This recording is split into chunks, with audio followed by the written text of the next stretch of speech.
All right.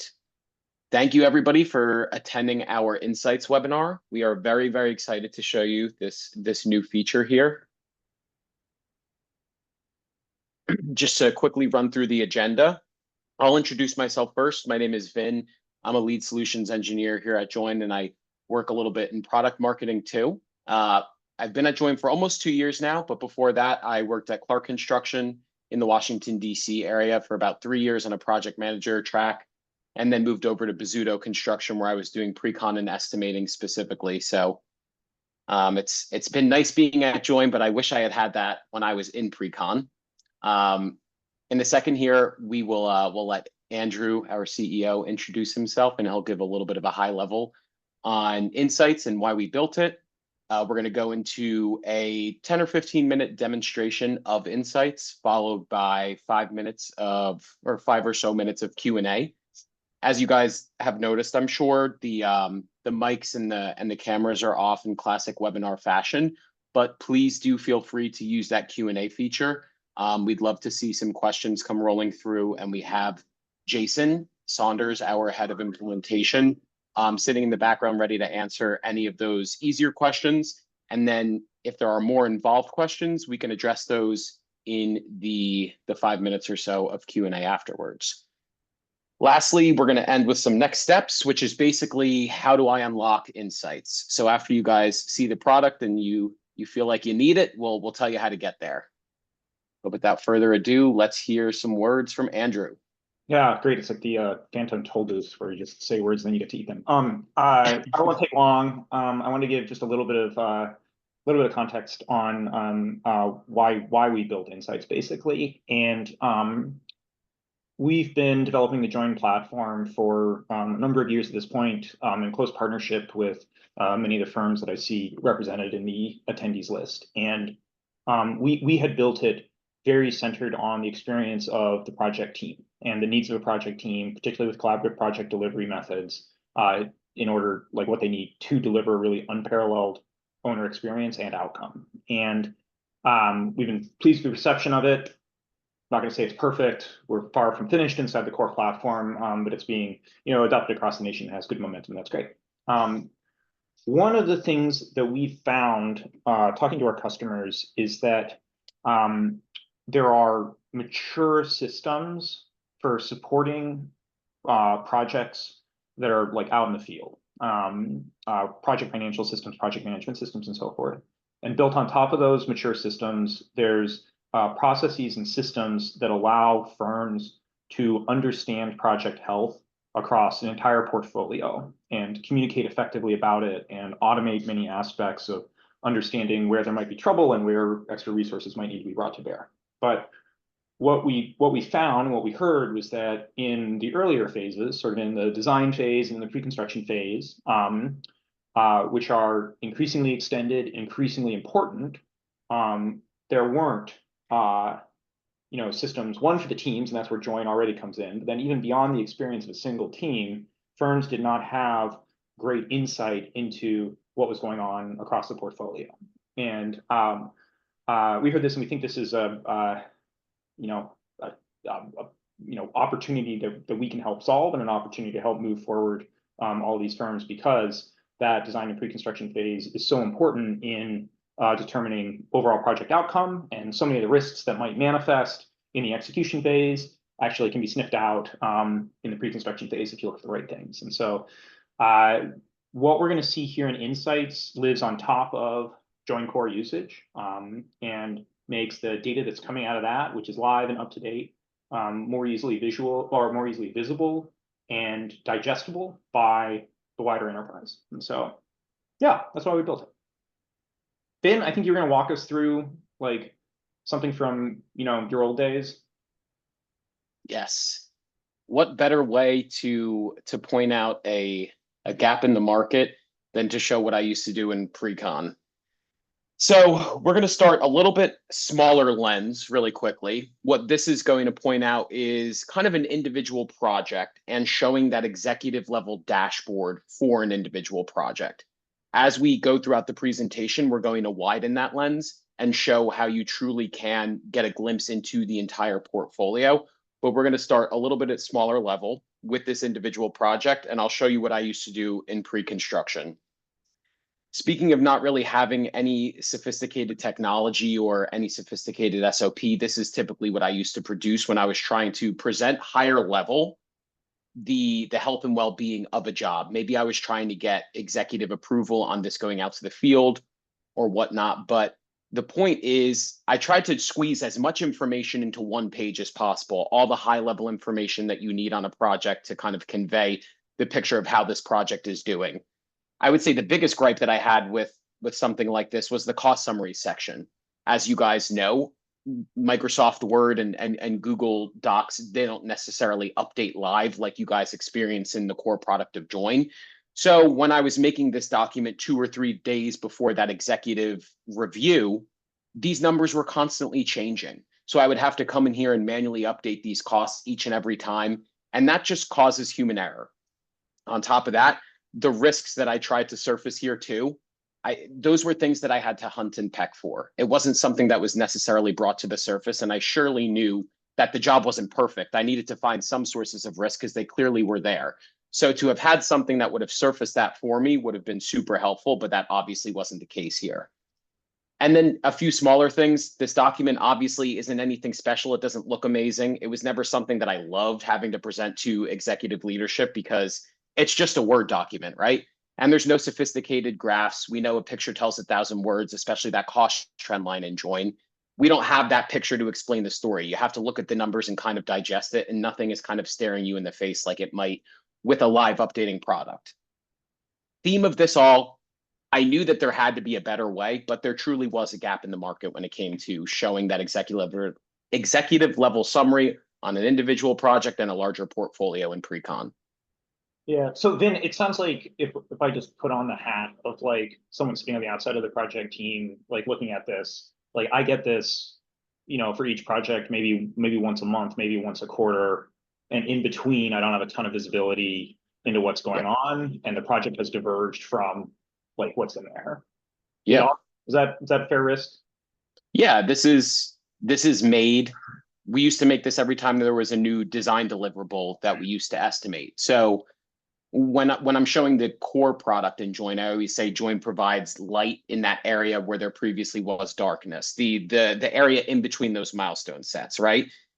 Now we have this for your entire portfolio so that you could see real time into what we're dealing with, not just for an individual project, but for your entire portfolio.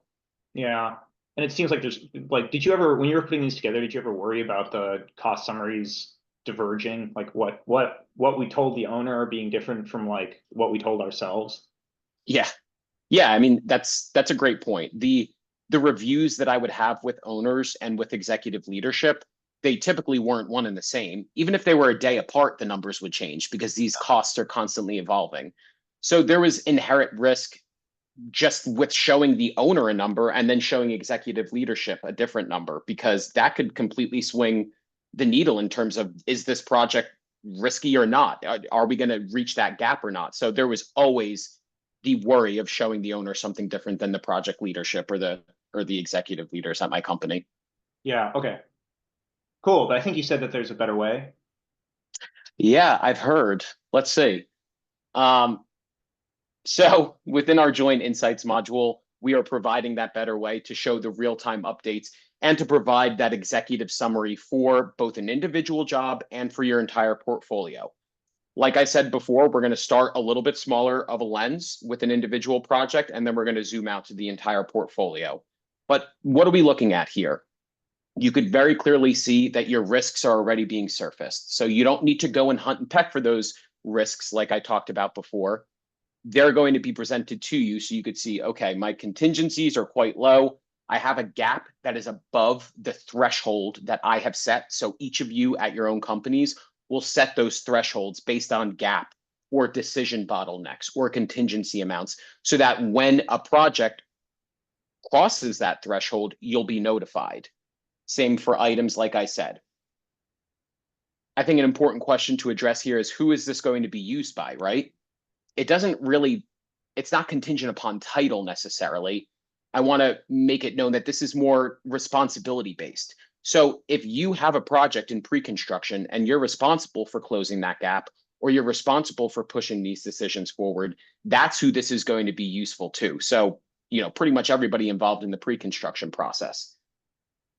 But with that being said, let's go down the line a little bit here and show what we have. So you can obviously see your timeline. So you can have that quick kind of bird's eye view of where we're at, when the architect is going to send that next SD set, when we need to send that next estimate for that SD set back, and ultimately when we're going to reach GMP.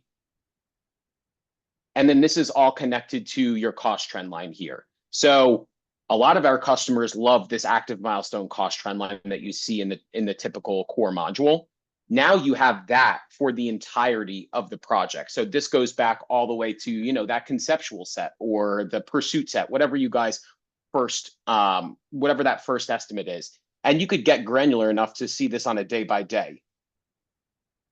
What's most important here, arguably for the cost though, is this cost summary. So what you guys saw in that Word document that I was showing before, that was that manual process that was never updating.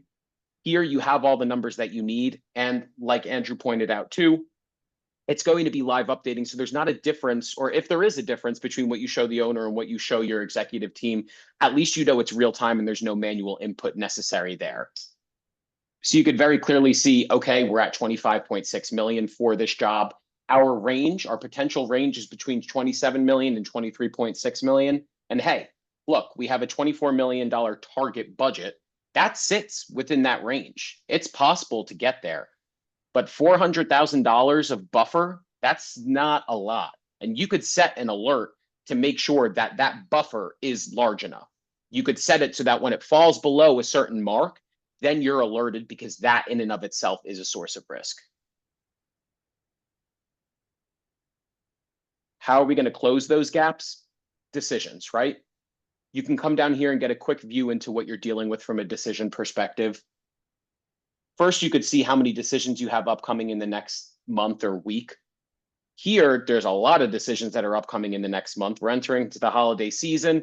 There's a lot is going to happen before we send this job out to the field. And maybe we don't have the resources to properly address these 19 decisions that are coming up. So maybe this is your time to say, hey, we need to get a few more estimators or pre-con managers or whoever on this job, because we're going to fall behind. We don't have enough people on this job to get those decisions made. Not to mention that we already have 4 past due decisions and 4 decisions that are missing dates. Zooming in even further, you could go straight to your job with these links, these hyperlinks that will take you to that past due item list. So you could immediately see what those past due decisions are, or those that are missing due dates here. What I will say is that this seems like a presentation layer. I mean, it is, but I know for me in pre-con, this would have been the perfect thing for me to review before I went into that presentation. This is my way to see, okay, what do I need to clean up before I present this to project leadership or C-suite folks? This tool can make you look even better for those presentations, because it's going to say, hey, why don't you go in and try and push these past due decisions forward? Or, I mean, this is low-hanging fruit. 4 of them are missing due dates. Let's just get due dates on those 4 so somebody is held accountable to them. And then lastly, contingencies and allowances. This is something that I really never got that granular within pre-construction. I wish I had, or I wish I had the means to, but it was something that often fell by the wayside. Within Join, you'll have this executive dashboard to see, okay, we only have 30% of these contingency or this contractor contingency remaining. We're about to go out to the field for this job, and there's only 30% of the contractor contingency left. What are we doing here, and why did that happen? And then even worse so, the owner contingency is completely drawn. So there's no more owner contingency left. And again, these are all going to be connected to those alerts that you create, which in essence are project risks. Great. So then if I imagine putting myself in a project leadership like role, coming in and looking at this, like looking at this project, like, okay, overall costs, there's a path back to budget, but we seem to be falling behind on at least some deliverables, and we have a lot of work to do over just the next few weeks before GMP. Yep. And there may be a little bit of risk in that we've already eaten through a lot of contingency. And I feel like I've heard from a number of people that like work that work that ends up inside the GMP but isn't completely reflected inside of design documents or hasn't been bought into like by the entire team becomes a source of risk that then the like operations team has to deal with in the field. That if like this work doesn't get done Yeah. or the GMP gets signed, like, well, it's going to get done sometime and it's going to squish and lead to like schedule compression like out in the field. Yep. It seems like my takeaway looking at this job is like, hey, this job has a lot of work to do. Like it's not like pretty good sense of health, but like a lot of work to do over the coming week. Yep. Okay, cool. Exactly. Yeah, like I mean, just to harp on that a little bit further, when you have all kind of aspects of the job sitting in one dashboard, like you could see that your GMP is being established on Christmas. That's not a great GMP date. But you could see that you're coming in a month and you still have these upcoming decisions that are due and you have these past due decisions. Are we going to be able to get all of those incorporated and send another estimate before we sign a contract? Probably not. And then I know what would always happen for me there is then you get out, you sign your GMP or you sign that contract, and then the first thing that you hit the owner with is a gigantic change order for all those changes that didn't actually get incorporated. And if those are additive, nobody's going to be happy in that situation. Yeah. Okay, and so if I just compare this to like join core, like the dashboarding for join core, a lot of that's like serving the project team and allowing the project team to orient around like where the project is and where they need to pay attention and what they need to do to move the project forward. There's a lot of ability to dig into like really granular detail on the project. And here Yep. it's pulling together data from several different parts of the join platform, timeline and cost and contingency and decision velocity, and making it easy to understand like, hey, how is the project progressing as opposed to Sure. like the details of the project. Yep. Okay. Exactly. Okay, so but like if I'm a project leader, I understand this one project. What if I've got a portfolio that I need to pay attention to? So that's what I'm saying when I talk about that lens. We started a little bit smaller, and now we're going to widen that lens for the Insights homepage, which again, I don't want to attach titles to these because it's all based on what your responsibilities are. So if you are a project leader that may have multiple jobs within their purview, this Insights homepage is going to be super useful in terms of getting the pertinent information and then finding the risk in that pertinent info. Pertinent info, I more mean like what projects are you responsible for, which you'll see in a second here is really easy to start to filter down by. So this is going to cover the entire portfolio of jobs. This is really that gap in the market where we don't really have anything that currently does this. I mean, I used to work on this giant spreadsheet and each of the project leaders would go in and manually update and they type the gap. You know, you'd type what the project type was and it was all very manual. Now you have something that's live updating similar to the core product. And in a second here, I'll show you how you could filter this information. But let's start talking about things that you could immediately glean even before you start filtering. So for example, here, you could see exactly where each of these different jobs sits in their design phases. So you could see, okay, 7 of these jobs are sitting in that construction document phase. They're the closest to going out to the field. Those probably present the most immediate risk. And what we've heard from a lot of our customers prior is that it would be helpful to have a stacked timeline. And that's exactly what Insights is providing here too. So you could see here, all right, this is going out in 120 days. This is going out in 106, 154. I don't know if you guys are picking up on this, but there's a lot of projects going out to the field in around 100 days. Do we have enough superintendents or project managers that are free to hop to those new projects? That in and of itself, having that stacked timeline can help you to figure out, do I have the correct amount of resources? And if so, do we need to push a project? Or if not? Okay, and so then I feel like the spending time with customers, they bring up that they have CRM systems and they for sort of tracking projects that are in pursuit, and then there are often resource management systems for tracking and planning like resource allocation across projects. And we're not Insights isn't that, right? No, not Yeah. not right now anyway. Yeah, okay. Yep. The challenge with those is there's like a plan for like when the project will start, but it's always moving, right? Like the team is working out things and delays come up on the design side and owners delay things. Just like all sorts of stuff is going on. And like what the truth of the project diverge from that. like centralized like picture of what's coming and when. But with this, Yeah, at least whatever the owner saw last is like what's here. exactly. A much closer to the truth Yep. of every project because it's derived from the work that the project team itself is doing. Okay. Yep. Yeah. That's a great point. This is the latest and greatest, right? This is live updating. And for that reason, it decreases the risk because if you say, okay, I need, X amount of people to go out on this job 2 years from now, how are you going to know if it's actually going to go out at that time? And if that never updated, then, well, maybe that pushed 6 months and 4 jobs are going out 6 months from then.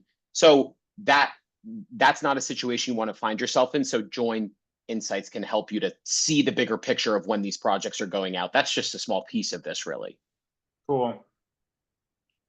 So let's start to filter down some information here. You'll see that you have all of your organizations. So if you guys have set up your organizations, you'll immediately be able to start to take advantage of that. When I say organizations, those are company specific orgs like region or business units. So you could see where each of your projects sits and what's the makeup of all of these different projects.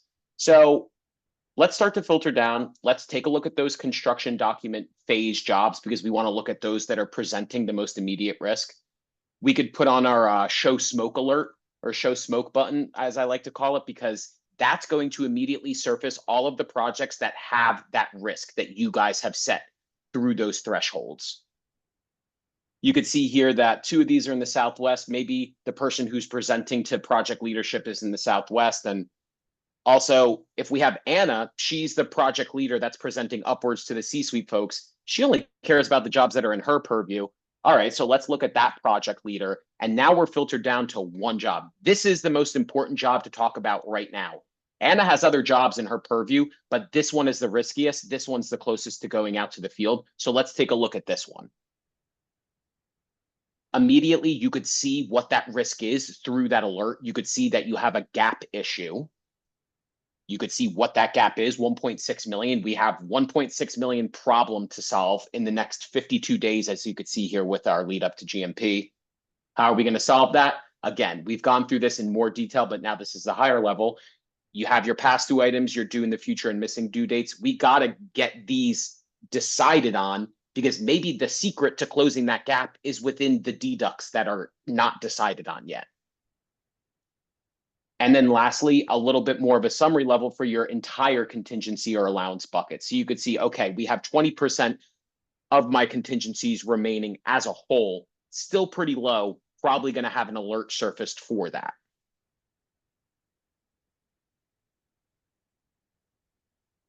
Great. Yeah. Okay. I think I see how this can be used to present upwards and outwards inside of an organization, just bring light to what's going on, like project by project. And we've heard from like so many people that this early on, this process is like, the standard care is a phone call. Yep. To try and understand like what's going on, which takes a lot of time to respond to, takes a lot of time to pull data together for, and this could see. Anyway, I don't want to toot on. Yeah. No, completely agreed there. I know we're running low on time, but agreed. You pick up you could still pick up the phone, but at least you have something that is concrete and real time to talk about on the phone. All right, let's see if we have any questions here. So do you have an open API data points that we could integrate with Bridget Bench, Procore, or Oracle Primavera Cloud? Thinking of having a single source of truth for project schedule information, even during pre-con.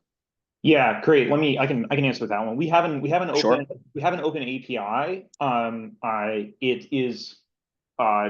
don't know that it covers all of the different areas of functionality we'd be looking at. We have first party integrations into Procore for a number of different data types. We're exploring first party integrations. We're a partner of Oracle, and we're looking at both Primavera Cloud and P6. Bridget Bench is a new one.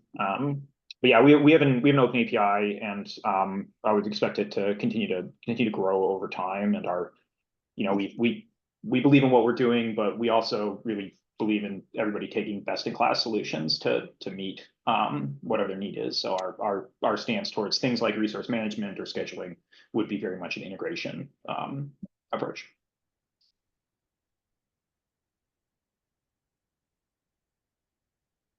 Any other questions?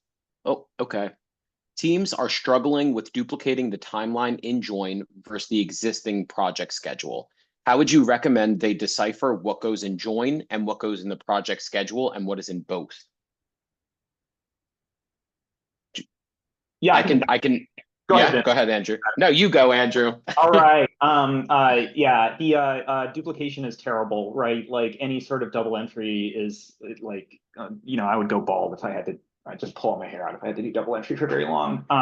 I in terms of duplicating the project schedule in Join, like that at one level, one of the things we think about is that you don't need a lot of detail from the construction schedule inside of Join. It's not like what week of or what day of what week the carpentry crew is going to be on the 7th floor of the project is not relevant to the owner and the architect in most cases. However, very high level milestones are because they drive upstream activities. They drive, permitting, they drive entitlements, they drive like procurement, and they need to have like certain information assembled from the design team and from the ownership, like to drive that. And so there's like a fuzzy boundary in between there, where we think that we can do, we can continue to invest in integrations into a number of tools that people are using to manage project schedules. So that if there is a schedule that's living somewhere else, it doesn't need to be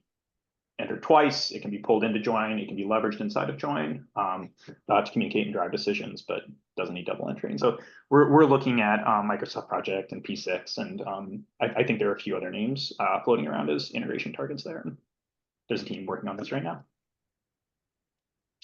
Sorry, I'm kind of speeding ahead just okay. in case people need to hop off at the 30-minute mark. I do want to provide the information that you guys need to unlock insights if you'd like to. So the simple answer is contact your account manager to talk about that. Or if you'd like some one-on-one time, you can email demos@join.build so that you could send, or you could have your own one-on-one demonstration to ask further questions, dive a little bit deeper, whatever you'd like.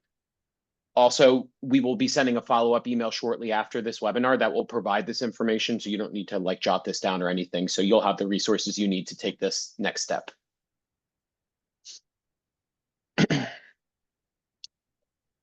All right. Do we want to keep questions going, or should we wrap up? I just wanted to get that info out there before. I think we are at time, and we can be respectful of everyone that came today. Thank you all for coming. We're excited for sort of this next step in the evolution of the Join platform. We really appreciate the feedback that's led to it so far, and we look forward to continuing the partnership with every company is represented here. So thank you very much. Thank you, Vin. Thank you so much. Great to, well, I didn't see anybody, but thank you for coming.